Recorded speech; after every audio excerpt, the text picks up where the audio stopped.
Leaders from 28 EU member states are wrapping up a two-day summit in Brussels today. The bloc has decided to continue with enlargement and will open accession negotiations with Serbia in late January. Croatian Prime Minister Zoran Milanovic said that Serbia's accession was in Croatia's best interest. It is expected that the negotiation process will last at least until the end of the decade, provided that Belgrade agrees to normalize relations with Kosovo. Meanwhile, Albania could be awarded candidate status by mid-2014 if it continues with reforms. Government is going to assume $200 million in new debt next week, as announced last week by Finance Minister Slavko Linic. Presenting the results of his ministry's work in 2013, Linic said that illiquidity had been reduced by 23%. Linic added that the ministry's key goals in 2014 would be to help exporters and adjust to meet EU excessive debt criteria. The Constitutional Court today ruled that government's decision to order doctors back to work was not in line with the Constitution.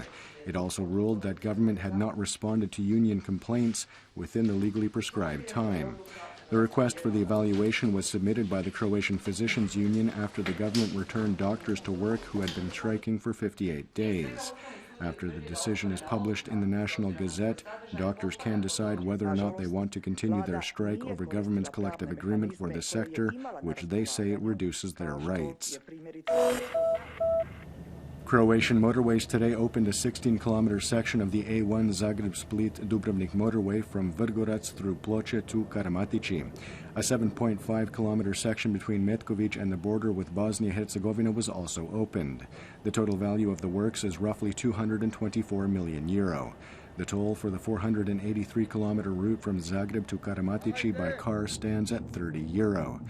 The new section of highway, as many others in Croatia, could soon be transferred into foreign hands, as government continues to pursue its plan to monetize the motorways through a 50-year concession deal. However, speaking in Brussels, Prime Minister Zoran Milanovic noted that Croatian pension funds have also shown an interest in the concession deal. In domestic football league action last night, Rijeka beat Zagreb's Lokomotiva 2-0.